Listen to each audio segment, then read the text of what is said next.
There are no words that can capture the horror and the evil of this unspeakable act. That was Minneapolis Mayor Jacob Frey. And this week's episode of the podcast, I just want to take a look at the events that happened in Minneapolis. This is going to be a different episode. One, because I have a co-host joining me, longtime news anchor, investigative reporter, Greg Floyd. Greg, thank you for joining me this week on the podcast. Thank you for having me, Molly. I wish it was a happier podcast. Yeah, this is not the best topic for you and I to jump in on a podcast together. But you're the one who alerted me to what had happened, and I didn't even know that this happened in Minneapolis. Longtime listeners know I'm from the Twin Cities. I've talked about things that have happened in the area, certainly in 2020 with the killing of George Floyd. And then more recently in June, the killing of State Representative Melissa Hortman along with her husband, and the shooting of another state representative, John Hoffman, I think his name is, and his wife, Yvette. So there's a lot of things happening in Minneapolis. It's a lot for a community to bear when you really think about it. It is. And this one rattles you because it's children. Right. It's so much. This is a hard topic. But the reason I thought to do the podcast episode about this in particular is because I've been watching the news reports. I've been watching the press conferences. You've been reporting on it. Watching and reporting. And it's tough. Even as you and I were going over the clips again here right now, we get emotional. There is so much emotion involved because it is children involved. I hear that one line about older children protecting younger children. Think about what played out in that church. Yeah. Okay. So even though this is a Minneapolis story, clearly this is a national story. Yeah, this is a human story. Oh, a human story. Oh, that's interesting how you say that. So we've watched these again, but you and I have not given each other's feedback on this at all. So let's look at it from an anchor point of view and also reporter. You put packages together. You've been to press conferences. You know what to look for. And then I want to give my thoughts from a PR, crisis management, media training perspective. And I don't think we're going to look at this in a highly critical way. I really want to look at all the important elements that are critical just when a situation like this happens. Yeah, I would agree. It's still raw. It really is. So overall, there's Jacob Frey. He's standing there. You and I are looking at the press. So this is the morning that it happened. The visuals here, this is an audio podcast, but many people I'm sure saw the clips. If you didn't watch it on television, you watched it on social media. Greg, from an optical point of view, like we're looking at the optics, you've been to press conferences before. You've had to put packages together from a press conference. What do you think looking at Jacob Frey right now standing at one mic and what's happening behind? I think he's still in a state of shock. He's still stunned. This is his community. He's acting in this news conference as an advocate for the families and for the children and for his community. And again, he's a Democrat. Doesn't matter. In this case, he's also a human being.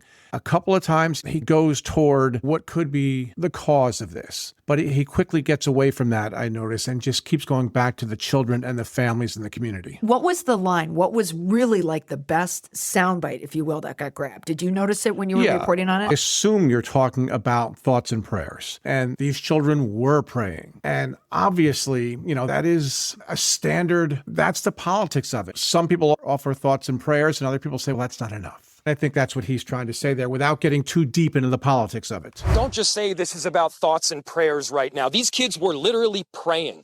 It was the first week of school. They were in a church. These are kids that should be learning with their friends. As a news anchor, as a reporter, when you hear a statement or read a statement about thoughts and prayers, what does it mean to you? It means they're trying to deflect from some of the causation. Yeah, and he leveraged it into what I think is probably one of the best sound bites I have ever heard in a tragedy. And he did it in a minimalist way. He didn't keep going back to it and pounding his fist about it. He said it once, and he moved back to the families. And once was enough. So for the optics of this, so him standing there, no jacket, he's in front of law enforcement. So just looking at this photo, tell me about the optics on this and what you see. I don't want to get into the politics. I just bend over backwards to not be political. But it does look like he's a hands-on guy who's there and who's stunned by this because it's his city. It's his people. Now, just from a media training aspect, let's say you're there. What do you think when the backdrop is just all police here and then you see the police trucks and everything, like where they set this up?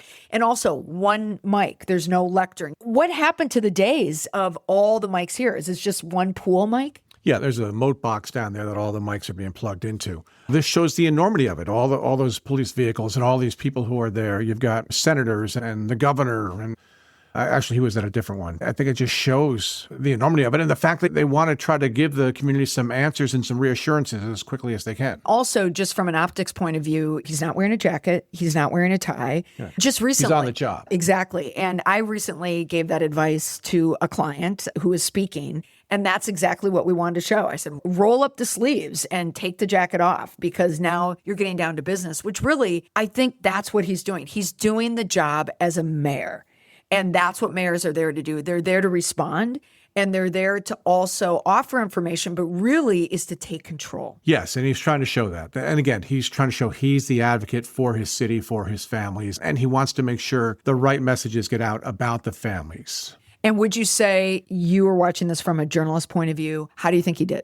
I think it came across very well. I want to move on to the next person, and this is Police Chief Brian O'Hara. This took place in Minneapolis, but in St. Paul for years. You would hear police chiefs, they all had the last name like O'Hara. This is like such a throwback. Commissioner O'Hara, sure. So he's standing here, same thing, at the same mic, which I do think it makes it less chaotic like that. You don't see those mic flags anymore from all the stations. Right. Who's there, who's not there. Yes. You watch this from a chief point of view, from a police chief. How do you think he did? Very no nonsense, very straightforward, trying to get out the facts he could. And being honest, he was honest. When asked a question, he either gave the answer or said, I don't know the answer. Yeah, I like that when people can admit they don't know the answer. Yeah, this is an evolving situation, a developing situation. And again, I mentioned the word raw before. It's all still so raw. He hasn't seen this before, I'm sure. 2 dead children and more than a dozen others hurt. Sure, he's a tough guy police chief, but he's human. And this has got to be hard for him standing right there.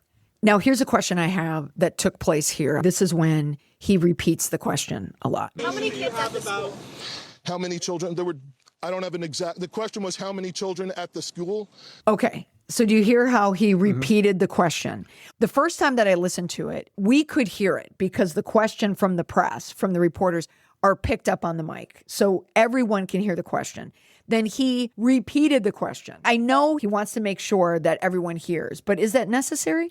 I think it is. I think he's a man who knows that he has a television audience, the entire cities of Minneapolis and St. Paul and the state of Minnesota and the nation. He realizes that.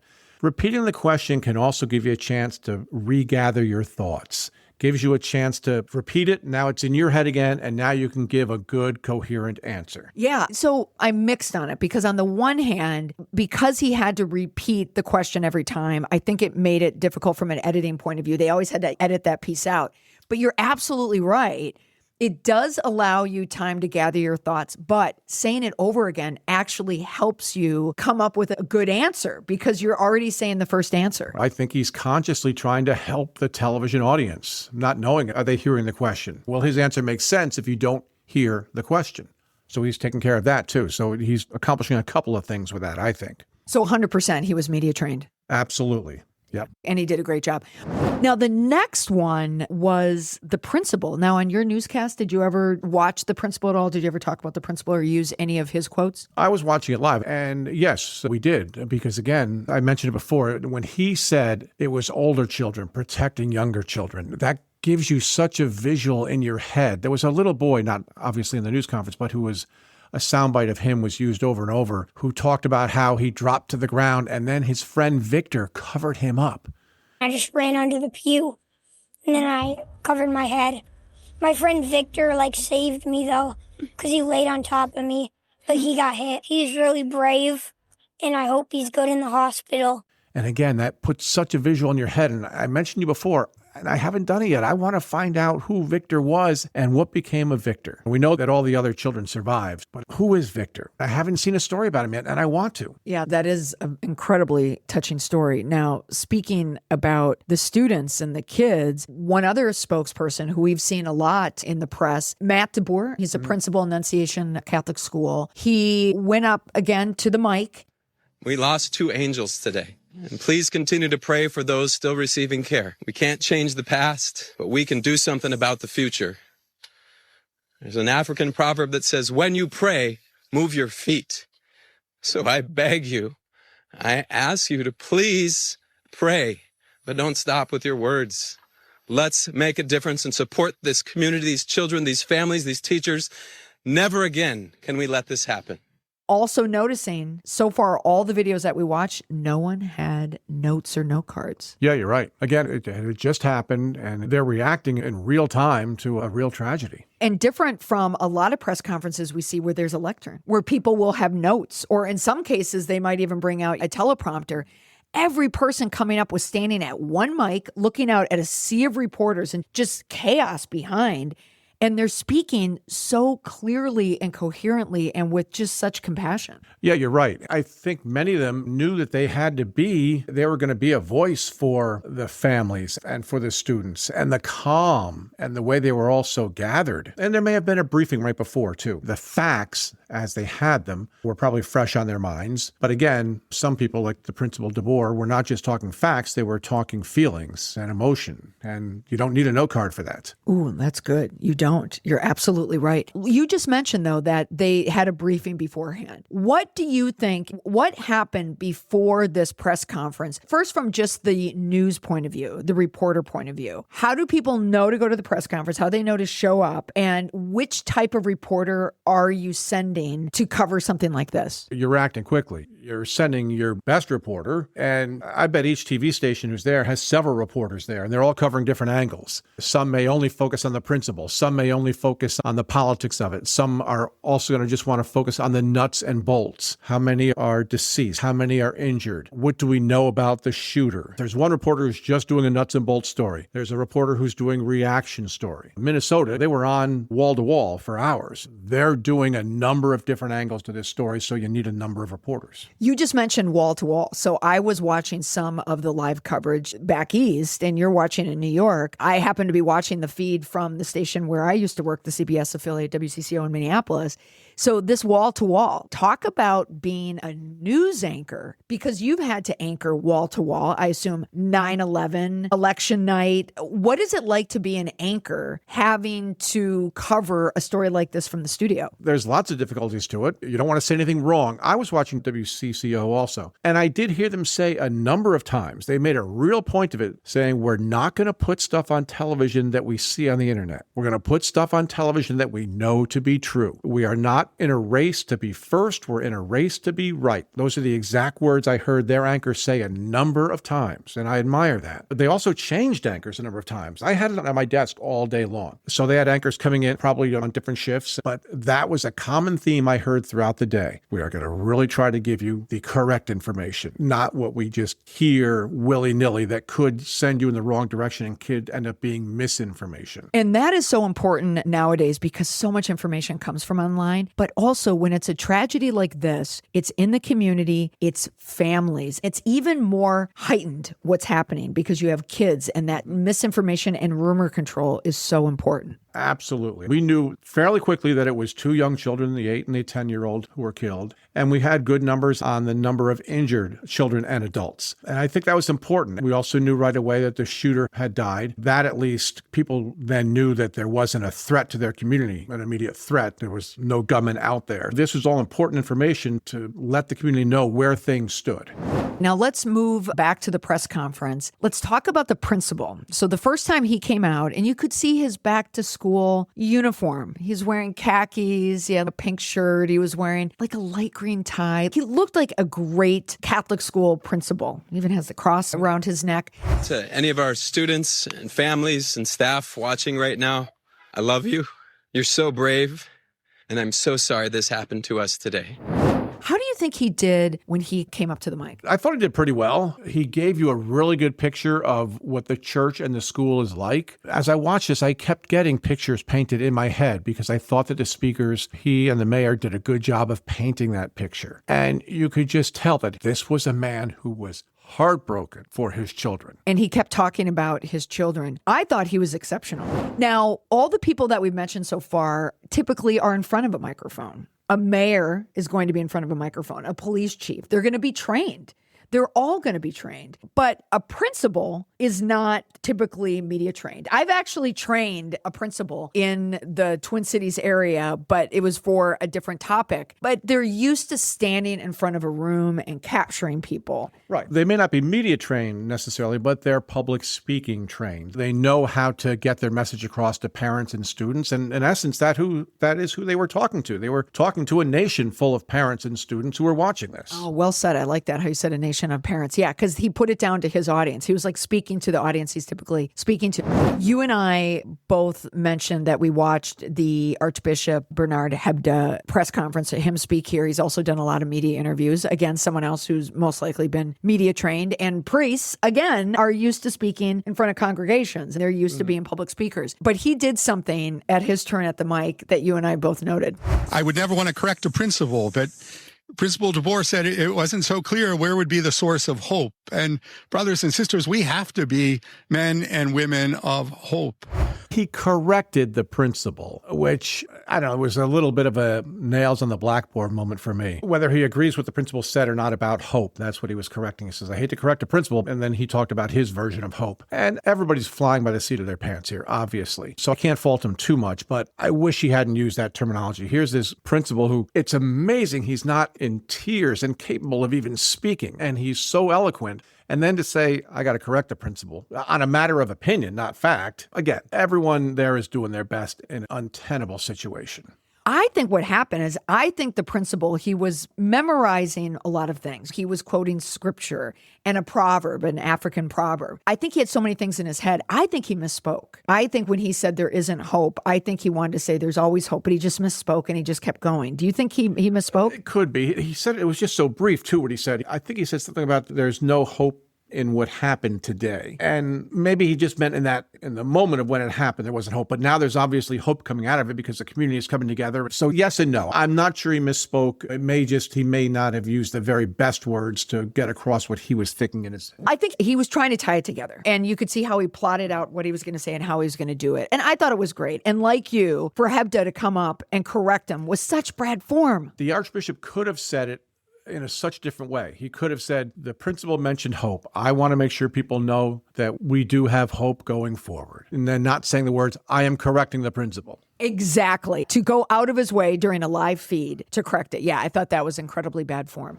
The next one was Harper Moisky. She was this 10-year-old girl who was killed. Her parents, not surprising, they did not speak at the microphone at all, but they issued a statement. Do you remember reading the statement from the family? Yes. Okay. Some of the things they said: Harper was a bright, joyful, and deeply loved 10-year-old whose laughter, kindness, and spirit touched everyone who knew her.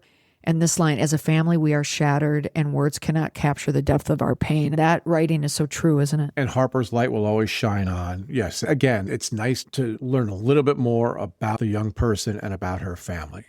I was surprised to see a parent get up to a mic and speak. I have no idea how he was able to do that. And he was strong, and he painted, again, that nice picture of his son, Fletcher. And he's got the principal's arm around him the whole time. What did you think of that, though? Because at first, when I saw it, I watched it on the phone. My first initial response was, are these two dads? That was my first thing. And I had to watch it on my computer. Once I got a closer look, I went, oh, it's the principal standing behind him with his arm. He does look different there in this shot. He does look different. But obviously he was there to try to give strength to the father, who got through this incredibly well and heartbreaking to watch. It is. Again, we got to learn a little bit more about Fletcher, and it, again, humanizes. Not that even just the thought of an 8-year-old being dead doesn't strike you as a human, but he humanized his son and the tragedy even more. It's so heartbreaking to watch. And when he stood there, so he's standing in front of the church, and it is their press conferences. Here we see now a bank of mics are there. So it's not a typical all hands, JIC, Joint Information Command Center type of a situation. This is a press conference from Annunciation with what they had to say. He wore a shirt, a blue shirt with birds on it, and I had to take a moment to look at it. And typically you wouldn't wear a shirt like that at a press conference, but it made me wonder, was that Fletcher's favorite shirt even maybe? Could be, or it could just be a dad thinking, I'm not going to worry about what I look like in front of the cameras. The thought may not have even crossed his mind. He's thinking about his son and his family. Yeah. And the principal who's standing, he's dressed differently. He's wearing a t-shirt, Future Filled with Hope, the branding of the school, which is something I encourage with clients a lot, especially at press conferences when there's video, because sometimes you don't know. And even in my case, when I was looking at my phone, I didn't know who that was. I didn't know it was a principal. But now when you're watching it on camera, even if you don't see his name tag, which many people can't read it, you can put it together easily. So from an optics point of view, I do think it helps. Little things like this, at the moment, they may not seem like they matter, but they also matter because it's information. And what I see with the principal there, he's the man who's advocating again for his school. He's not thinking I'm on national television and I need to put on a nice shirt and a nice jacket. I'm putting on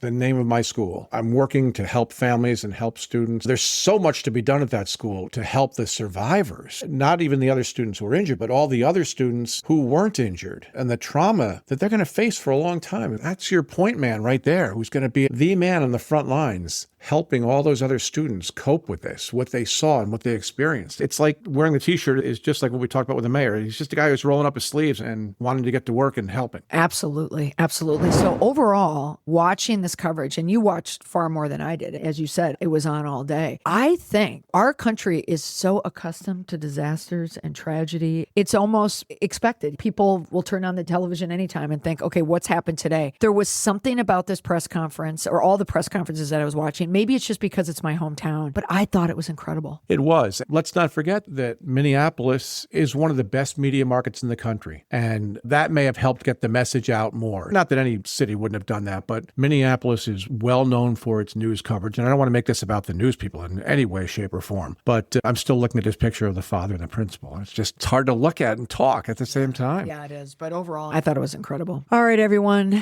Thanks for joining us on this week of the podcast. This one was a tough one, and it's really difficult to bring in just the media element when there is so much tragedy happening in Minneapolis. We're watching it on the screens. Certainly, we're not going to make this political in any way, but this is a hard watch. But boy, was it an easy listen to these people, to these spokespeople. So that's why I just wanted to take a moment in this podcast to highlight and choose one episode where we could really highlight the amazing work, not only from the media market in the Twin Cities and KSTP, WCCO, Fox, KMSP, and also KARE 11. The work that they did there was wall-to-wall coverage, but also all the spokespeople that did just an incredible job there. So that's all for this week on the podcast. Thanks for listening. Bye for now.